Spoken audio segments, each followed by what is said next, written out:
Hey everyone, and welcome. Today we're going to talk about something that feels almost impossible to find these days: real, genuine silence. But I don't just mean turning off the TV or your phone. I'm talking about quieting that constant noise inside your own head. So let's just start with the question we've all asked ourselves at some point, right? Why is it so hard to just be quiet? The minute you try, it's like another voice just immediately starts talking, that endless internal chatter. It's pretty exhausting. Well, today we're going to learn how to finally turn down the volume. All right, so to get to the solution, we've got to understand what the problem really is. And that brings us to our first question. Why can't we be silent? Well, the first thing we have to get is that most of us are thinking about silence all wrong. We think, oh, I'll just stop talking. But come on, that's the easy part. The real battle, the real noise is that nonstop conversation happening inside our own minds. So, who exactly is making all that noise? Let's get properly introduced to the main character of our inner world, that voice inside your head. You know, this inner voice actually has a name. We can call it the ego mind. It's basically the narrator in your head, the part that's always talking, judging things, worrying about stuff. It's the voice that's always saying, I think this, or I feel that. And here's the crazy part. We've completely let it convince us that it is us. And you know, this chatter isn't just random. It's actually powered by some really specific things.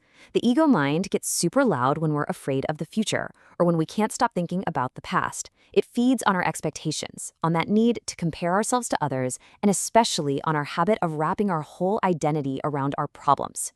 This quote just sums it up so perfectly. We are not speaking, we are just repeating the words of the ego mind, our inner devil.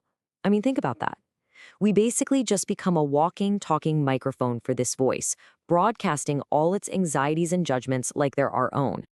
Okay, so if this voice is so powerful, how in the world do you quiet it down? Well, this brings us to the big secret, and honestly, it's way simpler than you'd think. You just have to stop taking it so seriously. Just think about it for a second. We spend so much energy trying to fight our thoughts, right? Or we try to reason with them or push them away. But what if all of that is the wrong approach?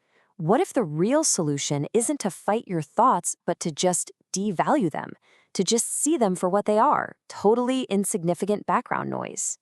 And here's this fantastic analogy. A thought is like a tiny piece of trash on the floor. You don't need a vacuum cleaner. You just ignore it, right? When you see a little crumb on the carpet, you don't declare war on it. You just walk by. The whole idea here is to treat our thoughts, even the really big, loud, scary ones, with that exact same level of importance, which is to say, none at all. So this really shows the two different paths you can take. Most of us, we live on the left side of this chart. We analyze our thoughts, we argue with them, we believe them, and all that does is give them power over us. The real solution, the game changer, is over on the right. Just ignore them. Don't feed them your attention. Treat them like unimportant static on a radio. There's even a spiritual concept for this, kufr, which in this context has a really practical meaning. It means to cover up the present moment. See, every single time you turn your attention away from reality and toward a thought, you're literally covering up the only thing that's actually real, right now. You're choosing an illusion in your head over the reality right in front of you. Okay, this all sounds great in theory, but how do you actually do it? How does this work in real life? Let's get into the practical, step-by-step guide for how to start, like right now. There are 3 simple but really powerful rules. First up, start this instant. Not tomorrow, not when I feel better. The ego mind loves the word later, because later never actually arrives. Second, act in secret. Don't make a big announcement to that voice in your head like, okay, I'm gonna ignore you now. Just do it, quietly. And third, and this is maybe the most crucial one, when you mess up, and trust me, you will, you just begin again. No beating yourself up, you just simply gently return to the practice. Because the moment you try this, that ego mind is going to fight back. It's going to start whispering things like, oh, this is way too hard. This is for, monks on a mountaintop, not for you. Do not listen to that voice. This practice is simple, it's totally human, and it's basically your birthright. And this all leads us to the final, and honestly, the most empowering idea of all. This isn't about finding something that you don't have. It's about remembering that silence is who you really are. And that just changes everything, doesn't it? You're not on some difficult, epic quest to achieve silence. You are simply returning to your natural state. It's like you're already sitting peacefully at home, but you've been completely distracted by a super loud TV blaring in the corner. Your only job is to just turn down the volume. So let's end on this really profound idea.